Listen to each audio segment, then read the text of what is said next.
Hello, and welcome to JCC's library webpage. In this video, we want to highlight some of the content that's available to you through the library's webpage. But before we begin exploring the library's page itself, I'd like to back up a screen to JCC's page just to point out the tab at the top of the JCC page that says Library, which takes you to the library's page itself. What we'd like to begin with on this overview of library webpage is a couple of ways to go about accessing content on the library's page. So one of those ways is through the search boxes that are featured near the center of the page. And you'll notice that there are two of the search boxes. The first one we're going to look at is the lower one that says Search the JCC Library Catalog. So in this case, a good way to think about the library catalog is that you're searching for physical items in the library building itself. So we would be thinking about things such as books, DVDs, also audiobook recordings, any kind of physical thing of that nature. So I'm going to put in a sample search topic using community colleges and allow it to process the search and display the results. When that happens, I'll notice at the top that I get a number of results, and at first this number is going to be a little bit large because JCC's library is part of a consortium with 51 other community colleges across North Carolina. So you are actually seeing results from the whole consortium. So this is a little bit inflated compared to what JCC actually has in its own library building. Now, the good thing about this is that you are able to borrow from other community college campuses. And to do that, you would go beside the entry that you found interesting to the button that says Place Hold. In the case of students, your username and password are going to be the digits beneath the barcode on the back side of your student ID. That's both the username and the password. For JCC faculty and staff, the username and password will be your employee ID number. Again, both the username and password. So once you've entered that, you could click Log In. It will say Johnston because you'd like the resource sent to our campus, and that's where you'd like to pick it up, and then the request will be processed. You'll notice there are also a lot of different type of filters along the left, and one of those filters allows you to limit your results just to what we have on our campus here at JCC. So I could click Johnston and include to update the list of results to be only what we have available on our campus. So again, you'll notice the number of what we have on our campus is, of course, much smaller than what's available to you across the whole consortium. Okay, the other search box we wanted to note is the Find It All search box. And in this case, you're searching all of the library's content sort of like one-stop shopping. You're searching all of the online content available through databases, and you're also searching all of the content that's available through the library catalog search. So again, we're going to use the same search term. We're going to allow the search to process. And similarly to what we saw with the catalog, we'll notice that at the top we have a large number of results, and along the left we have a number of filters that we can apply. So one reason this number is so large is because we've not applied any filters. And when I go to the left and apply some common filters like full text online, or that I want journal articles only in my results list, you'll notice that this number begins to decline and hopefully gets to a reasonable number for us to scroll through. You could also get to this list of filters in a different way, a different type of interface, by clicking on Options in the search bar. And in this case, we have all the filters that are available, and I can choose everything I think I might need in place before I start looking at that list of results and having to apply different things along the left and wait for updates. Okay, so those are two options, two search boxes that allow you to begin to access content and search for resources that you might use for your assignments. Another way we could access these resources is by going under the heading Resources to the Subject Area Resources. When this displays, you might notice that all of the headings in blue roughly correlate to the departments on campus. And so what I would do is think about, okay, this is math class or this is English class, and I might go to that guide. Now the navigation on the left is always the same, and what happens here is that based on past assignments, various librarians have curated some content a little more specific to what students in that department have been using. So we might have some top recommended websites for the assignments that have taken place, or some top recommended databases for completing those assignments. Likewise, each of the guides has a section on citation and formatting. So at the top, you'll have some options with citation generators, and then you'll have some connections to various formatting styles commonly used on campus. And finally, each of the guides will have a section with tutorials. So if you would like a more in-depth overview of searching the library catalog or using the Find It All search engine, those are both available in this tutorial section on each of those guides. Likewise, under Resources, another way to access content is by subject area. So the online content, the databases, if I go to the left, have been categorized by different subject. So I could think about what was most appropriate to what I was researching, go to that topic, and see which databases would be most highly recommended for that subject.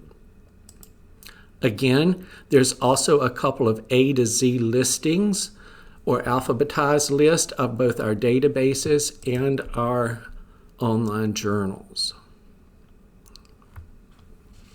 Okay, so now that we've taken a look at some of the ways to search for content, we want to think about some other options available on the library's webpage, and we're going to take a look next at services that are available. So when we choose that heading, we'll notice that the display is broken down into the different type of users our library has. So students, our faculty and staff, and our community patrons. We're going to take a look at the student as an example. One of the things available in this listing says lending, and when I open that, I get an overview of the different types of resources that are available.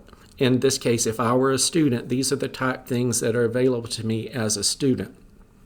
I get a summary of what's available. I also get a reminder of what the loan period for that type of resource would be. Okay. Also, under the heading for services, we have an option for self-service, which provides an overview of other services available to you within the library building itself. So you could see here that, as an example, printing is available. You also have available a scanner in our business center, the ability to send faxes or to photocopy. Another option available to you through this option is the ability to suggest resources. So if you had come across some type of book or resource that you think is really, really beneficial or really intriguing, you could choose that heading and fill in the boxes to submit your request. Likewise, you'll notice that you have available a couple of other things we'll feature in a later segment of this video, such as scheduling a one-on-one experience with a librarian for assistance using our chat feature, and booking a study room. So again, this is broken down as to what's available by user type. The next thing, since we were talking about kind of the cross-reference of book a room, one of our headings is also book a room. In our library, there are a number of different types of study spaces, and you're able, for those such as the study rooms, meeting spaces, to go on our webpage in advance to make a reservation. So you would click Book a Room, you would go to the part that says Reserve, you would go in the drop box to choose the type of space you were looking for. So maybe you know that next week you have a test in whatever class, so the test is on Thursday, so maybe on Tuesday you want to make sure there's a study room available. So we're going to look for that. We're kind of going to look in the capacity for how many people might be in my study group, and then we'll see what's available. So if the blocks are in green, that means that it's something available for you to reserve. If it's in red, it's already in use. So I would choose the date and time. I would click, and then I would follow on Submit Times to enter my name and my JCC email to complete my reservation. The next segment of the library's webpage that we would like to highlight is the heading Jaguar Tutoring and Writing Portal. So when I open the Jaguar Tutoring tab, I'll notice on the left that I have an option that gives me an overview of the different types of services that are available. So when I scroll down, I will see that I have the ability to walk in for tutoring. I realize that I need to, as we reference the potential test in the future, maybe I just need to walk in and get some help. I could also schedule tutoring in advance. And then I have a couple of options through Thinking Storm for virtual tutoring. And then finally, the Tutoring and Writing Center provides various workshops that are meant to supplement students' education. So you'll see those workshops featured, again, in a segment a little bit later. I'll point out specifically on a carousel at the bottom of the library's page. It will circulate and show up what the workshop schedule for the week is. So we mentioned that you were able to schedule a tutoring session in advance, and so if we go from this point off to the left, I would see there is a tab that says Book a Tutoring Session. So I would click that and follow my way to TrackCloud to make my reservation in advance. Another popular service of the Jaguar Tutoring and Writing Center is the Jaguar Writing Portal. That's also available under the heading, and when I click for the Writing Portal, and you'll notice it's available in two places, that I have an overview of what is available. I can submit my writing assignment through the portal in advance, and then I can have a tutor provide me some feedback. And you'll notice that there's an anticipated 48-hour turnaround in the submission and the response. So I will scroll down just a little bit just to highlight that there is a video on the web page showing how you would complete that submission of your writing sample. So finally, I would like to go back to the library's main page. I'd like to scroll down just a little bit to note that you see the carousel I was mentioning earlier. So as we go through, you'll see that as it advances, there is an option that highlights the library's events, including the tutoring workshops for the week. Also, again, back to the personalized library experience, your ability to have a one-on-one meeting with a librarian.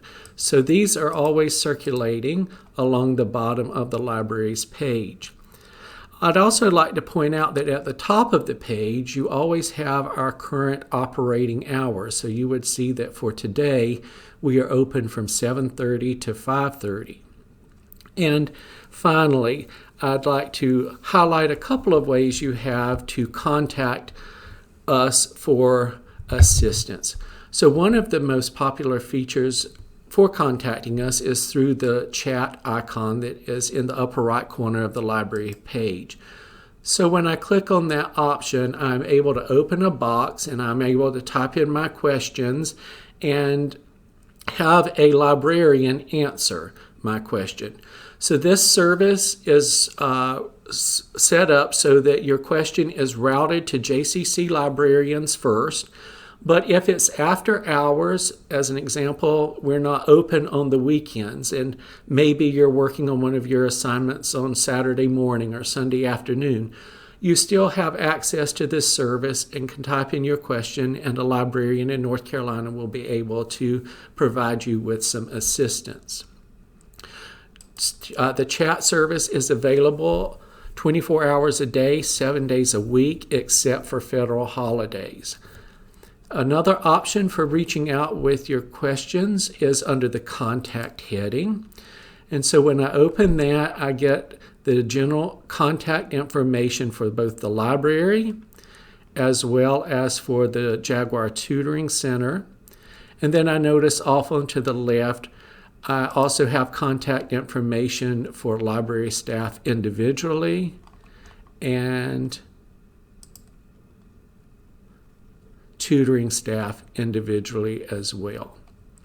So this has been an overview of the content that is available to you on the JCC Libraries webpage. Thank you for listening.